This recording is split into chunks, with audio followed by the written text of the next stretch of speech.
On the day of his daughter's anniversary dinner, his son-in-law looked him straight in the eyes and said, "You're in the way. We don't need you anymore." The words cut deeper than any silence ever had. He stood there in his own house, among people who carried his name, and felt the ground shift beneath him.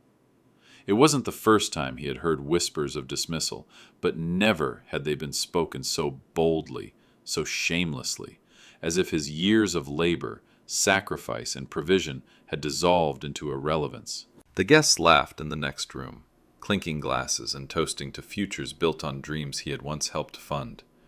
Yet he, the man who had carried the weight of that family through storms, was reduced to nothing more than a shadow to be pushed aside. His son-in-law's voice carried no hesitation, no regret, just cold conviction, as if pushing him away were a natural step toward success. The humiliation burned like fire under his skin. He remembered nights when he had worked 2 jobs so his daughter could finish school. He remembered the day he had signed the very papers that gave his son-in-law the position he boasted about now.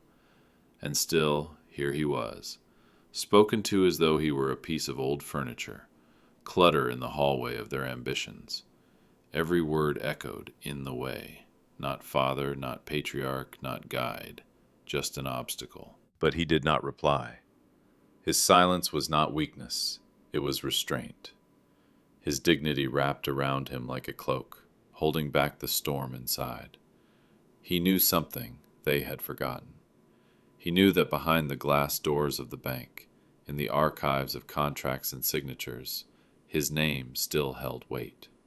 His approval was not a courtesy, it was law, and while they shoved him aside in their home, they would soon discover that the world beyond those walls still recognized his worth. He left the room slowly, his steps heavy but unbroken. They thought he had surrendered, that his silence was defeat. Yet in that silence, a different kind of thunder gathered. He had heard the whisper of dismissal many times before, but this was the day it turned into a battle cry, not of rage, but of justice, waiting in stillness. Friends, let me pause here for a moment. Tell me in the comments, where are you listening to this story from? Has something similar ever happened in your own life? Don't forget to subscribe, hit the bell, and share this video, because with your support, we can keep growing this channel together. And now, we continue. At the long dining table, a place that once felt like the center of his world, he now sat like a ghost. Plates and glasses passed from hand to hand, laughter rose and fell, stories of success and new beginnings filled the air, and yet not one glance lingered on him. They spoke over him, around him, through him, as though he were a faded painting on the wall, present but unseen. His chair, once pulled out with respect, once held as the head of the table, had been pushed quietly to the side. It was no longer a seat of honor, but an afterthought, squeezed between the corner and the noise, where no one would notice if he spoke or if he stayed silent. Every sentence they shared was filled with plans, with ambitions, with names of banks and managers, clients and ventures. He listened in silence, realizing how every one of those words was built on stones he had once laid, sacrifices he had once made. Yet not a single acknowledgement reached him. His experience, his wisdom, his very name had become too heavy for them, an inconvenience, a reminder of debts they did not wish to admit. To them, he was not a man of honor, but a burden, a shadow of the past dragging across their bright ambitions. He remembered how it used to be. Years ago, his daughter would not take a step without asking his advice. Her eyes filled with trust and pride when she introduced him to her friends. "My father taught me this. My father made this possible." But now her gaze slid past him as if she did not recognize the same man sitting quietly just a few feet away. His son-in-law, bold and loud, filled the room with his voice, his plans spilling like wine across the tablecloth, drowning out every trace of the patriarch whose silence built the very roof above their heads. It wasn't just a seat pushed aside. It was a symbol. They had pushed aside his place in the family, his voice in their lives, his dignity in their story. The humiliation was not a single strike, but a slow erosion, a steady carving away of his worth, until only the shell of a man remained at the edge of their celebrations. Yet even as he sat there, invisible in plain sight, he felt no urge to beg for recognition. He had given too much of himself to seek crumbs of acknowledgement. Instead, a quiet strength stirred within him, the kind of strength that does not shout, but waits. Because he knew, though they had forgotten, that life has a way of circling back. The world beyond their table still remembered him, still required his name, still carried his weight. And soon, when they stepped outside the glow of their arrogance and into the cold walls of the bank, they would find that the chair they had pushed aside was the very one holding the key to their future. His silence weighed heavier than their laughter. He sat still, his hands resting on his knees, his eyes fixed on nothing in particular, and yet inside him a storm raged. Pride would not allow him to rise and shout, would not allow him to strike the table and demand, "Do you not remember who I am? Do you not remember what I have given?" For dignity and years of discipline held his tongue. But the silence was not empty. It pressed against his chest. It ached in his bones. It filled the space between each heartbeat until it hurt to breathe. He thought of the decades behind him, the endless days of labor, when his back bent beneath weight that his family would never have to carry, when his hands blistered so that his children could know softness. He thought of the signatures on contracts, the nights he spent studying figures by candlelight, the quiet bargains he made with fate so that his family would never hunger. And now all of it, his work, his devotion, his very name, had been dismissed in a single phrase: "You're in the way," as if he were a wall blocking their path instead of the foundation beneath their feet. It is a particular kind of pain when one's life is not simply forgotten, but denied. To see his children, his son-in-law, his grandchildren, speaking and living as though the roof above their heads had always been theirs, as though the security they enjoyed had not been paid for in sweat and sacrifice, it hollowed him. His silence grew heavier with every passing second. He did not cry. He would not give them the sight of tears. But inside, the heart of a man who had carried them all pulsed with grief sharp as a knife. And yet, in that grief, there was also something else. A slow, steady current of strength.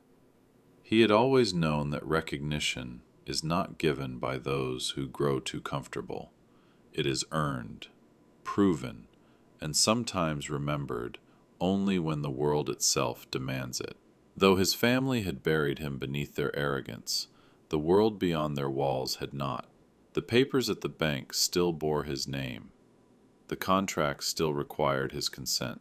His silence might feel like surrender to them, but he knew it was only a pause, a waiting. The weight of his silence was more powerful than their words. It was not the silence of weakness, but the silence of patience, of a man who had nothing left to prove, and yet everything still to protect. One day soon, they would realize that the father they had pushed aside, the man they had dismissed as in the way, was the very one holding the key to everything they believed belonged to them. The son-in-law's dreams burned bright, consuming every conversation, every gesture, every glance he cast across the table. He saw himself as a man on the verge of greatness, someone destined to leave a mark, to rise above the ordinary lives that surrounded him.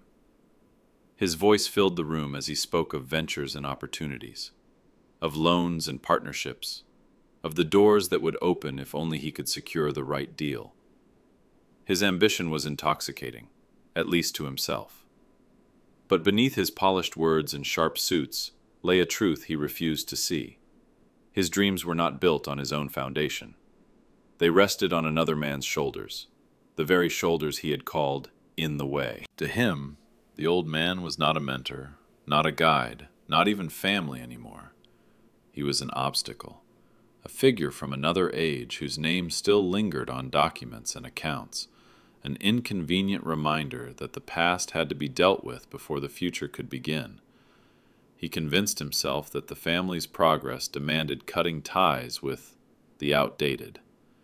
And so, with pride in his voice and contempt in his eyes, he pushed the patriarch aside, certain that success would arrive the moment the old man's presence was erased. But dreams built on arrogance are fragile.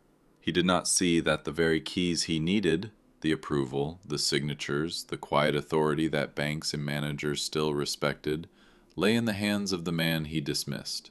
He thought money alone bought power. He thought youth alone carried credibility. He thought respect could be taken rather than earned. He mistook silence for weakness and humility for defeat. Meanwhile, the old man watched in stillness, listening to these grand visions as if they were castles built on sand. He did not interrupt, though every word of his son-in-law's plan depended on him.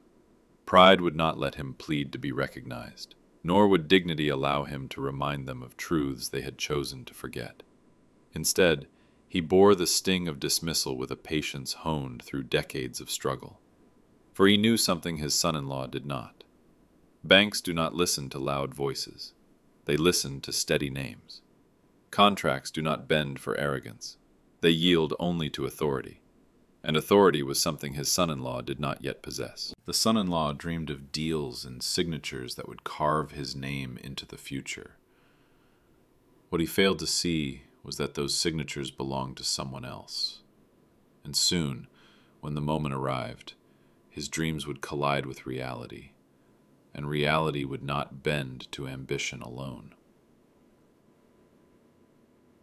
They planned everything as if he did not exist. The son-in-law, with his restless ambition, gathered papers, drafted proposals, rehearsed numbers and forecasts, with the confidence of a man who believed he owned the future. His daughter stood beside him, nodding, carrying folders, arranging meetings, as though she were part of some grand enterprise that would finally prove they were independent, modern, powerful.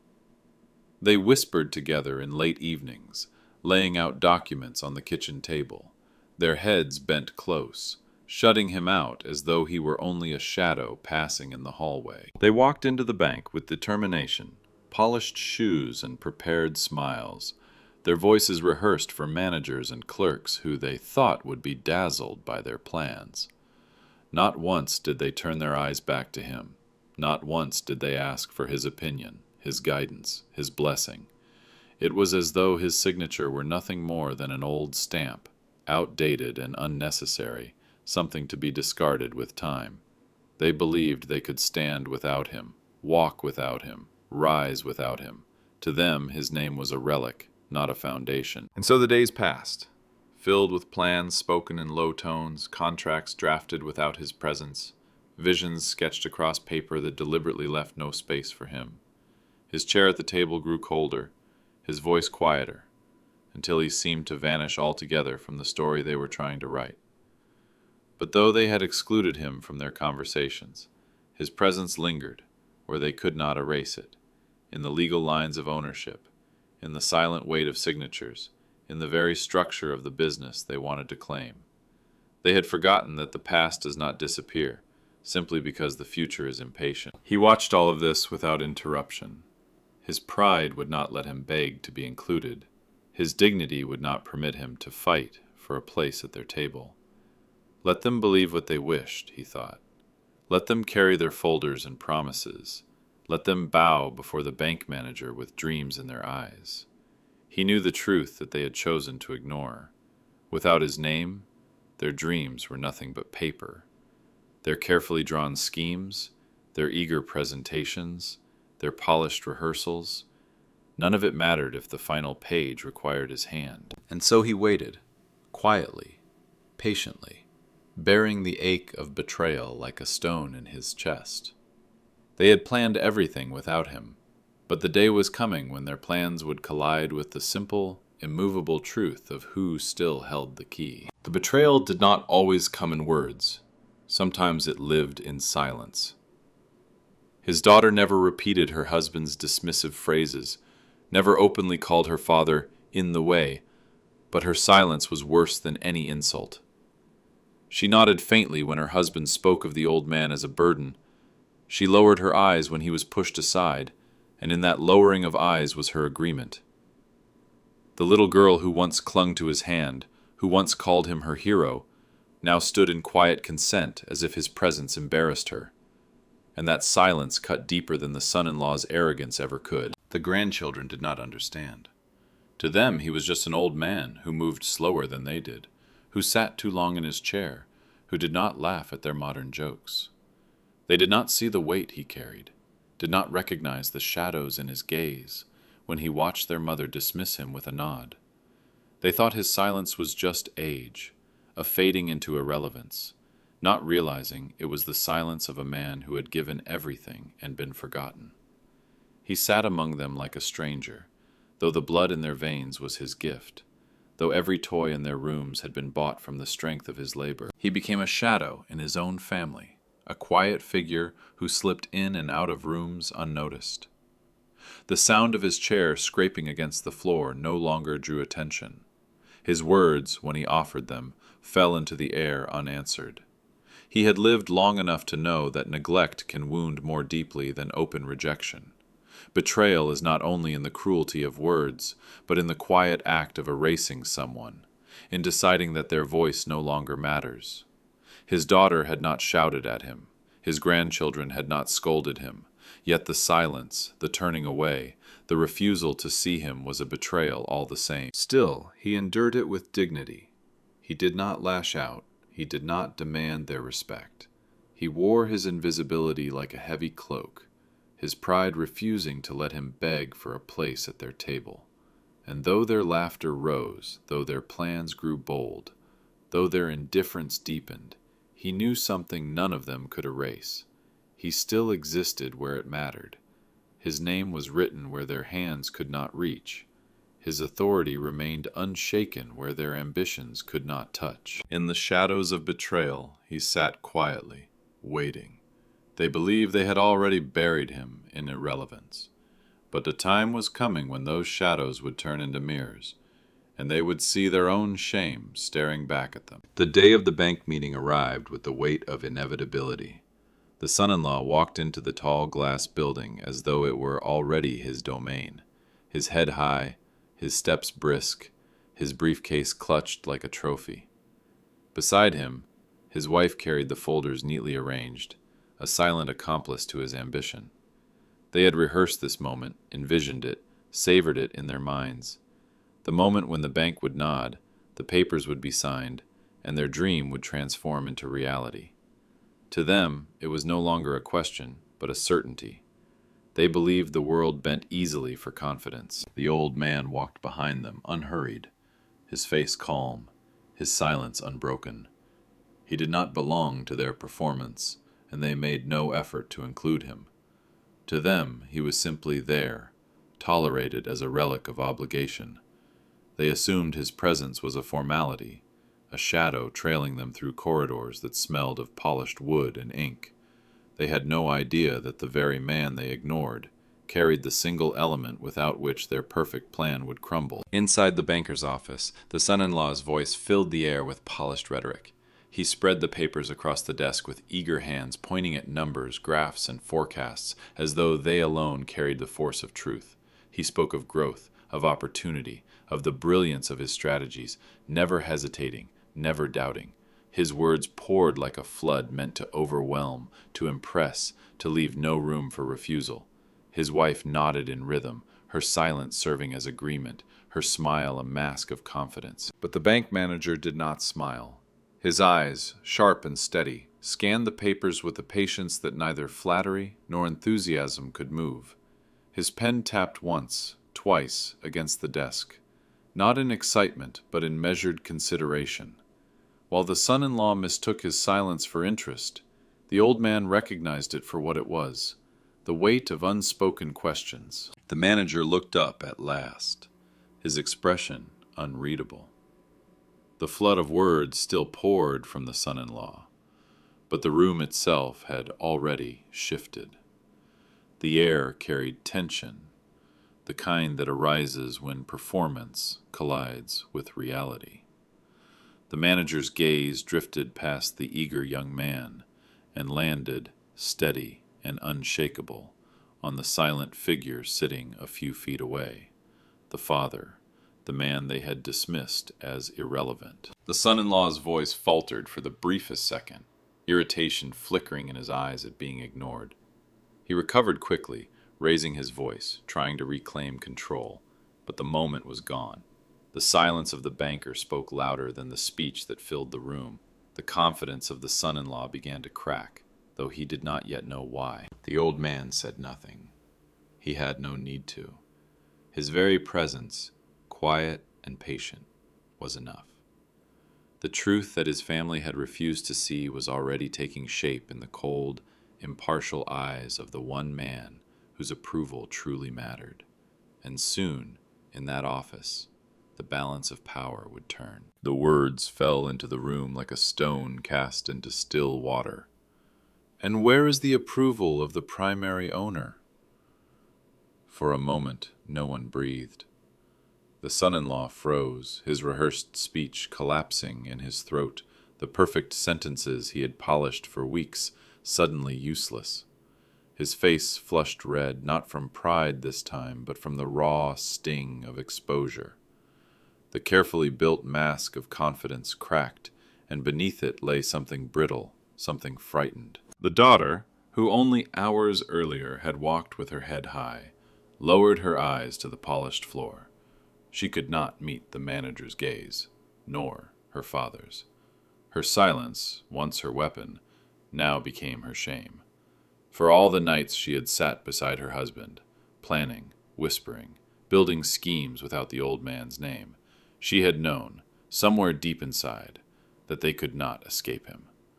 Now, that truth had risen to the surface with brutal clarity, and the room itself pressed it against her. The bank manager's voice had not been loud, yet it carried the weight of law. There was no anger in his tone, no contempt, just the cold, undeniable demand of reality. Without the patriarch's consent, the papers were nothing. Without his approval, the project was dust. The ink on every page, the signatures of witnesses, the grand calculations, they all meant nothing if the one name that mattered was missing. The son-in-law stammered something about arrangements, about intentions, about the family being in agreement. His words sounded smaller now, thinner, each one evaporating under the steady gaze of the banker.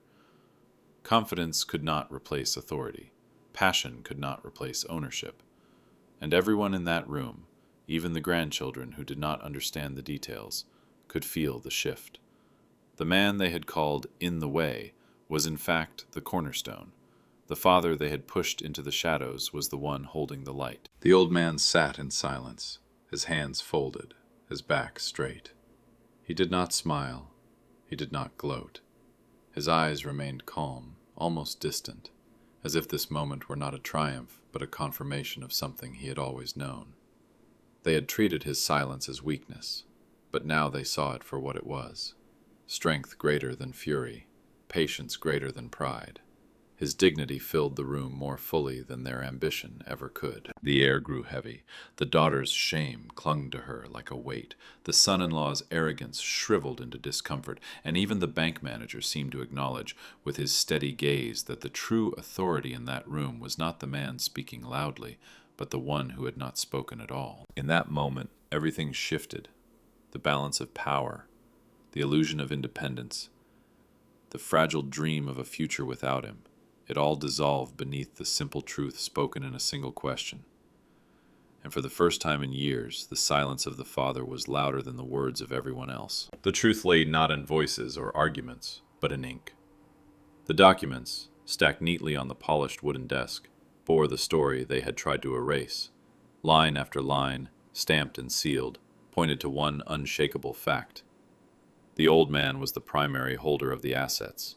His name was not a footnote. It was the foundation. His signature was not a courtesy. It was the key without which the lock would never turn. Every page, every clause, every binding line of law whispered the same truth. Without him, their grand scheme was nothing but paper. The son-in-law's hand trembled as he flipped through the contracts, as if somehow the wording might change under his touch. But the cold clarity of the law remained. Ownership, authority, and control all circled back to one man, the very man he had dismissed as in the way. The color drained from his face, pride collapsing into panic. The carefully constructed image of power dissolved in seconds. He had thought himself a leader, but now he looked like a boy caught stealing from a table that was never his. The daughter's silence turned heavier than stone. She had known, deep down, that her father's presence could not be erased so easily, that years of sacrifice and toil were not undone by ambition alone. Yet she had chosen the path of silence, chosen to follow her husband's arrogance, rather than honor the man whose hands had carried her through childhood. Now, as the manager's eyes rested on her, she felt the weight of shame that words could not soften. The father she had pushed aside stood taller than any dream she had chased. The banker cleared his throat, his voice firm and final. This cannot proceed without his approval. No room for debate, no space for excuses. In that single sentence, the power shifted entirely. The silence that followed was suffocating. The son-in-law lowered his gaze, defeated not by anger or by confrontation, but by the quiet authority of truth. The daughter's face flushed, tears stinging her eyes, but she could not look at her father. And there he sat, the man they had ignored, humiliated, erased, calm, unshaken, his dignity like a crown, invisible yet undeniable. He had not raised his voice, he had not demanded respect. The documents themselves had spoken for him, louder than any defense he could have made. Justice did not arrive in fury, but in clarity, and in that clarity, his worth shone brighter than all their arrogance combined. The truth revealed itself not in a dramatic battle, but in the quiet unveiling of what had always been there. His name, his authority, his unerasable legacy. And now, even those who had mocked him could no longer pretend not to see. He did not rise. He did not strike the table. He did not demand apologies from those who had humiliated him. He simply sat still, his back straight, his hands folded gently, his gaze calm. No fire burned in his eyes, no storm erupted from his lips, and yet that silence, so heavy, so steady, echoed louder than the years of insults, dismissals, and whispered betrayals he had endured. The son-in-law shifted uneasily in his chair. He had expected anger, perhaps a confrontation, something he could fight back against with words, something that would let him argue, justify, excuse. But there was nothing. No attack, no defense, just silence. And that silence was unbearable.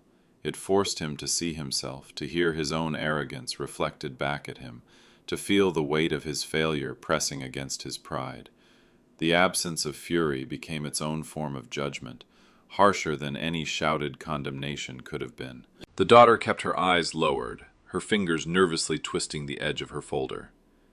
She had once admired his strength, had once relied on his wisdom, but in her silence she had betrayed him, choosing comfort over loyalty, compliance over courage. Now she sat in the quiet that he cast over the room, and it revealed her shame more clearly than any words he might have spoken. She could not look at him, for in his silence she saw everything she had turned away from. Even the banker seemed to recognize it.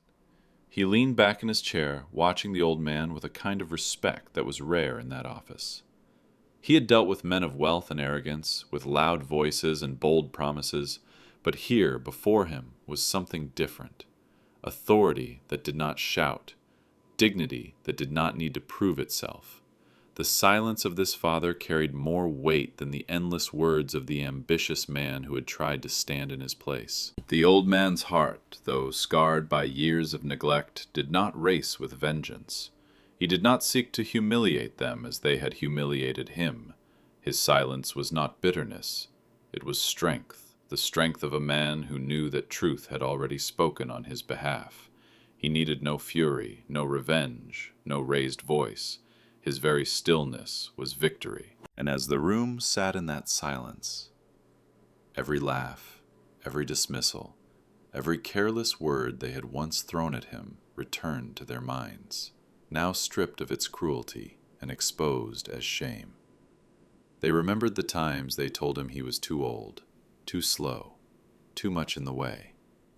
They remembered the nights they planned without him, the dinners where they passed him over as if he were invisible. And now, sitting across from him, they felt the crushing realization that all along they had been small before the man they called useless. The silence stretched. It filled the room until no one dared to speak, because any word would sound weak against it. It was not the silence of defeat, but of triumph, an unspoken declaration that dignity endures where arrogance fails, that patience wins where pride collapses. And in that silence, he reclaimed what had been taken from him. Not the seat at the table, not the voice in their meetings, but something far greater, respect, undeniable and unerasable. The banker finally set the papers down, folded his hands, and turned. Not to the man who had spoken for nearly an hour, not to the daughter who had carried the folders like an assistant, but to the quiet figure who had sat unmoving at the side of the room. His voice was calm, without decoration, but it carried a weight that struck every corner of the office. Your signature decides everything. For the son-in-law, those words were a sentence. They tore away the illusion he had carried, stripped him of the power he believed was already his. Every polished argument, every confident gesture, every dream he had poured into that moment was shattered in a breath. He was not the one holding the future. He was not the man of authority. He was merely an ambitious petitioner whose success lived or died on the approval of the very man he had dismissed. His face burned crimson, then paled, as though the ground had given way beneath him. For the daughter, those words were a mirror. She had chosen silence over loyalty, pride over honor. She had believed her father's shadow could be erased by her husband's ambition. And now, before her eyes, reality bent itself toward the man she had ignored. She could not hide from it. She could not deny it. Her father's worth had not been diminished by age or silence. It was alive, present, undeniable. And in that moment, shame wrapped around her heavier than any chain. For the old man, those words were not triumph, they were vindication. They did not lift him into pride, nor tempt him into gloating. They settled on him like a gentle weight, restoring what had been chipped away piece by piece over the years. His dignity, long buried beneath the rubble of humiliation, rose quietly to the surface. He had endured the whispers, the mockery, the silence of those he loved most, and now justice came, not as fury, but as acknowledgement. He did not have to demand it. It was given, freely, unavoidably, by the very structure of truth. The banker's gaze held steady, waiting for the man's decision. The son-in-law shifted desperately in his chair, his mouth half open, as though he wanted to protest, but no words came. He understood now that nothing he could say mattered. His dreams hung suspended on the quiet breath of the one he had tried to erase. The room was no longer his. The future was no longer his. The old man lifted his eyes, and for the first time that day he allowed himself a slow, deep breath.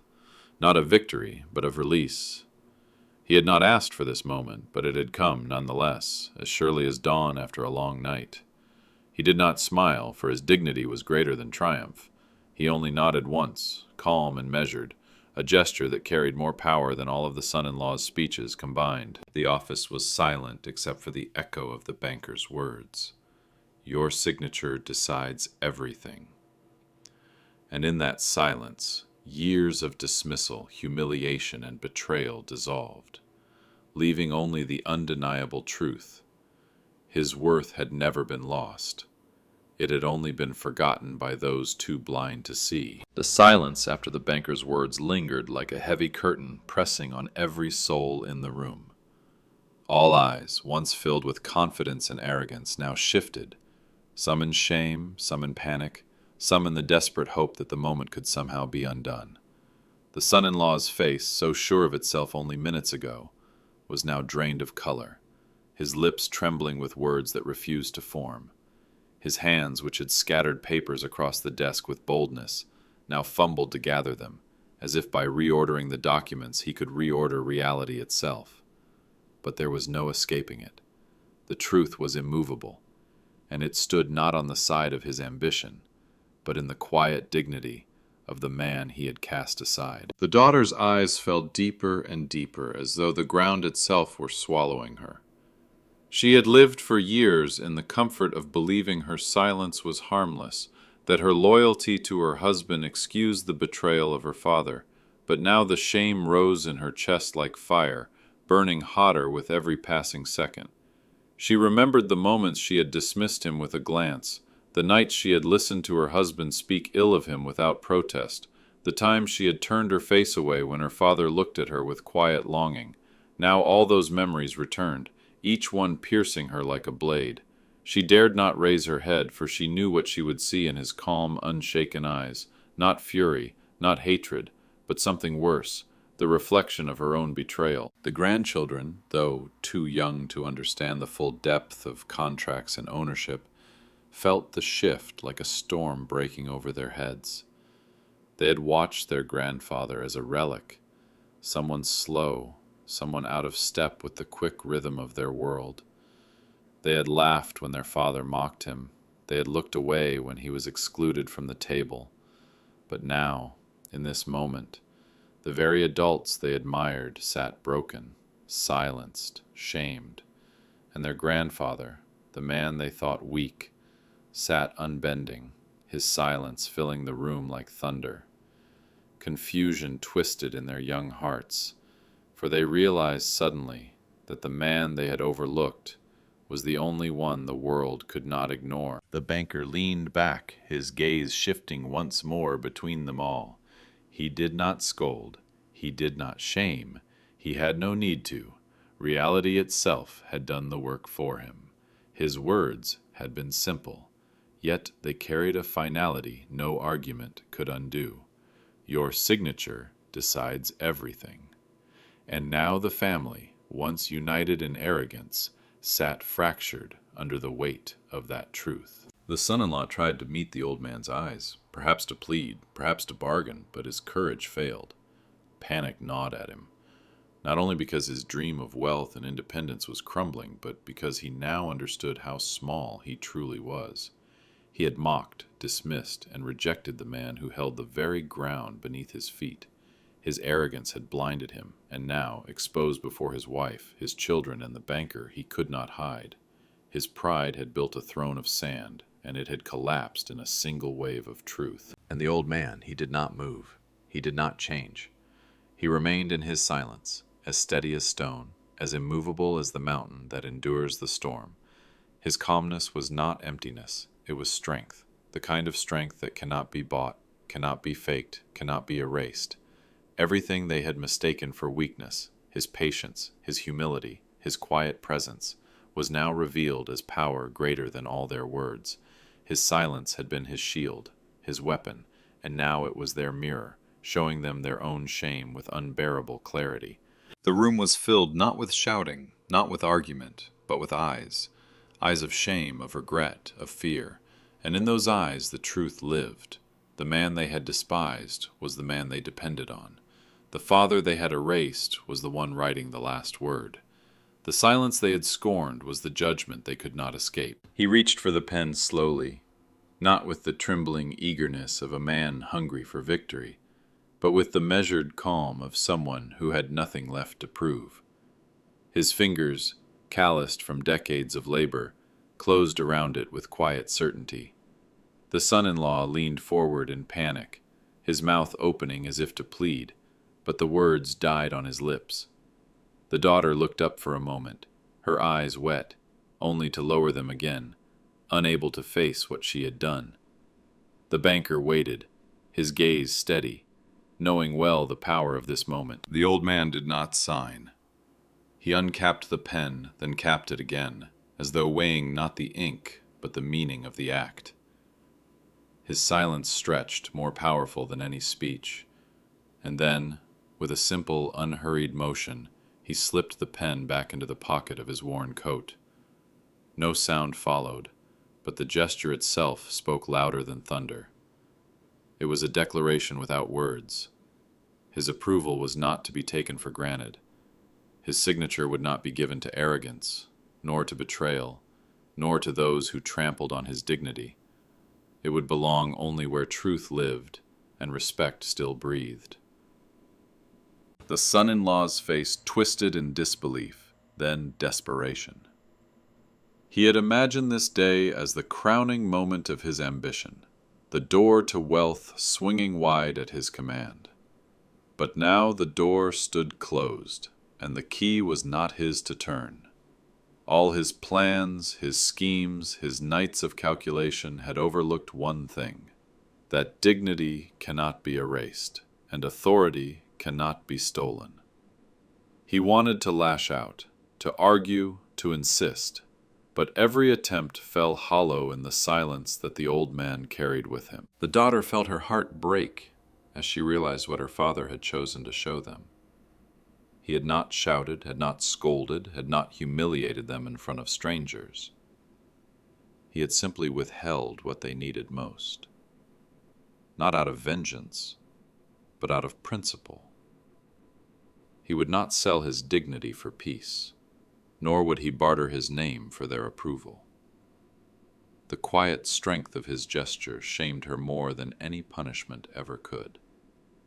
She thought of the times she had ignored him, the times she had chosen comfort over loyalty, and the memory of it all suffocated her. The banker, though accustomed to the theatrics of businessmen and the arrogance of men who believed money replaced honor, recognized the deeper truth unfolding before him.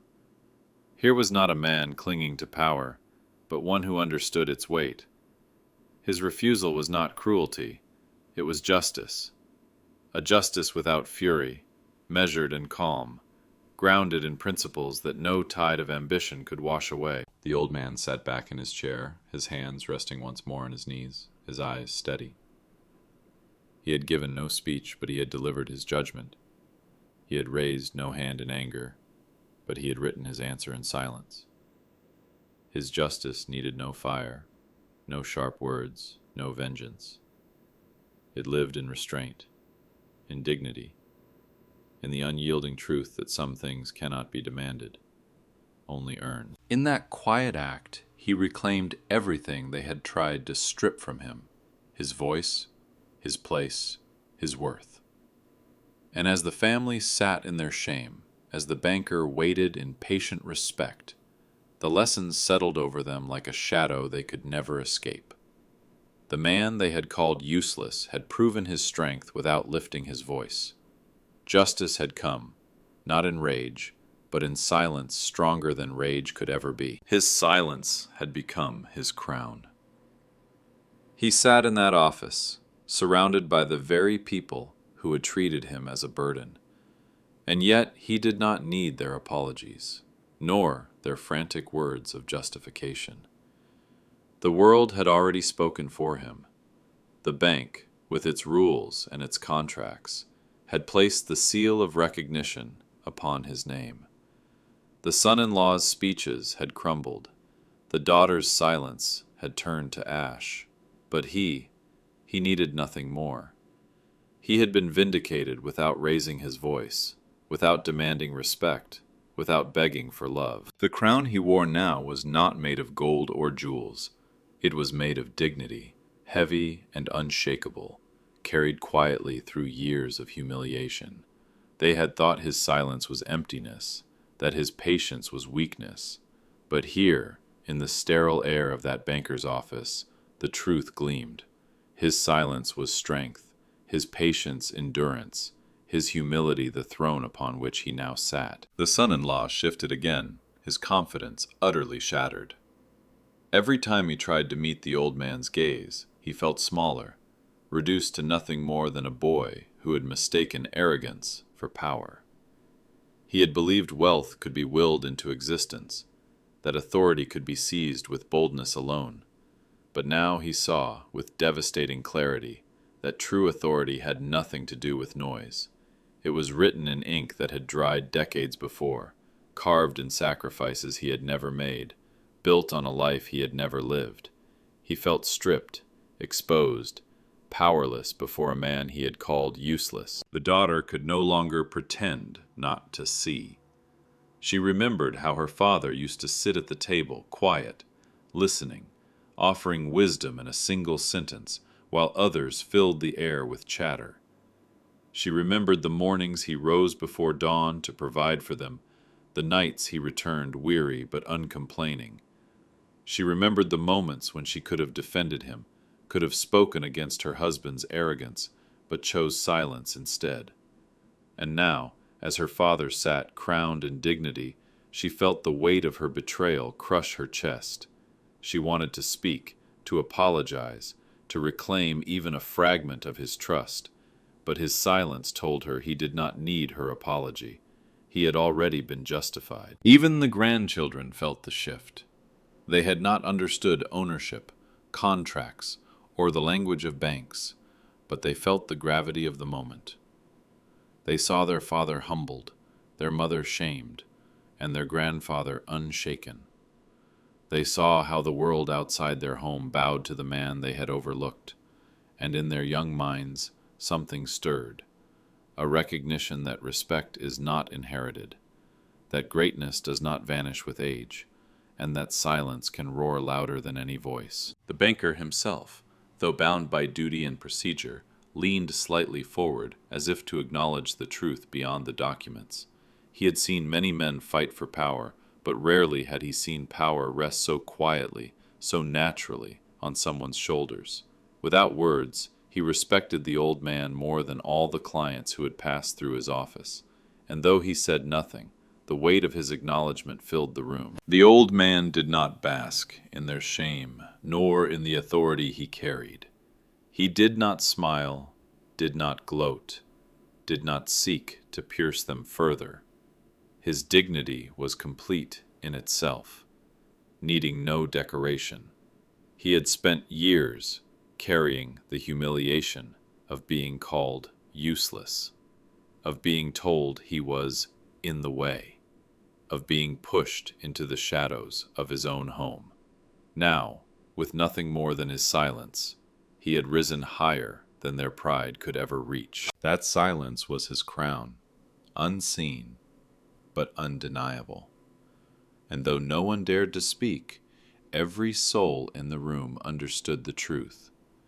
He did not need them to honor him. The world already had. Years later, when the house was quieter, and the children had grown into adults with lives of their own, no one spoke of the day he was told, "You're in the way." That phrase, once thrown at him with such certainty, had withered into nothing. What remained, what lived on, was the memory of that moment in the banker's office, the moment when everything turned, when the silence of a father thundered louder than the pride of men who thought they had risen above him.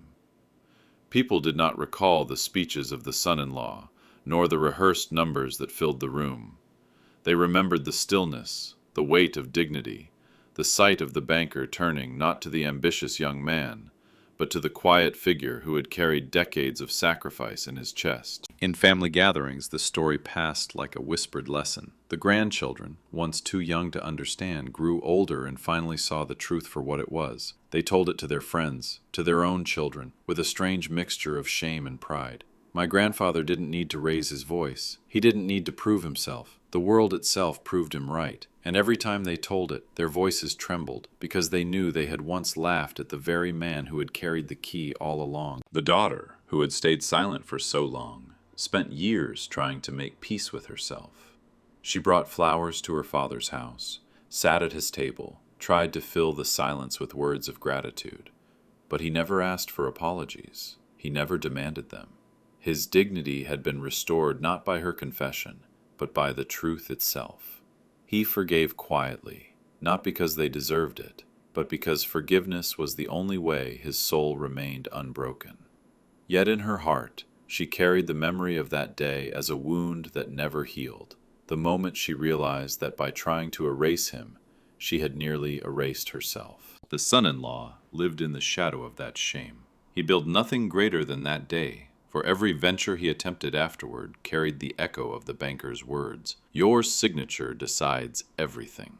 He had thought himself a man of power, but the world reminded him that respect cannot be taken by force, nor manufactured by arrogance. It must be earned, and it had been earned by another man long before him. In every room he entered, in every business deal he tried to make, he carried the weight of knowing that he had once been humbled in front of his family, undone not by anger, but by silence. And the old man, he never boasted, never reminded them of the humiliation they had caused him. He lived the rest of his days quietly, as he had always done, his hands still steady, his voice still calm. He tended his garden, read his books, and watched the seasons pass with the peace of someone who no longer needed recognition to know his worth. But beyond his home, beyond the narrow circle of his family, his name traveled. At the bank, among clerks and managers, his story became an example of the man who carried dignity like a crown, who did not bend to insult or arrogance, who taught with silence what no lecture could deliver. And so his legacy was not written in monuments or carved in stone, but in memory. Memory that outlived shame, memory that stood taller than betrayal, memory that whispered to each generation the same unshakable truth. Respect cannot be stolen. It cannot be demanded. It cannot be shouted into existence. Respect is earned through sacrifice, through patience, through a life lived with dignity, even when the world turns away. When his grandchildren spoke of him as adults, they no longer mentioned the nights he sat in silence at the table, ignored and invisible. They no longer remembered the words that cut like knives. They remembered only that day, that one day when the future stood still, waiting for his hand, and the proudest voices bowed to the quiet man they had once overlooked. His name became a lesson, his story a warning, his silence a symbol. And so his legacy endured, not in fury, not in vengeance, but in truth, undeniable, unerasable, eternal.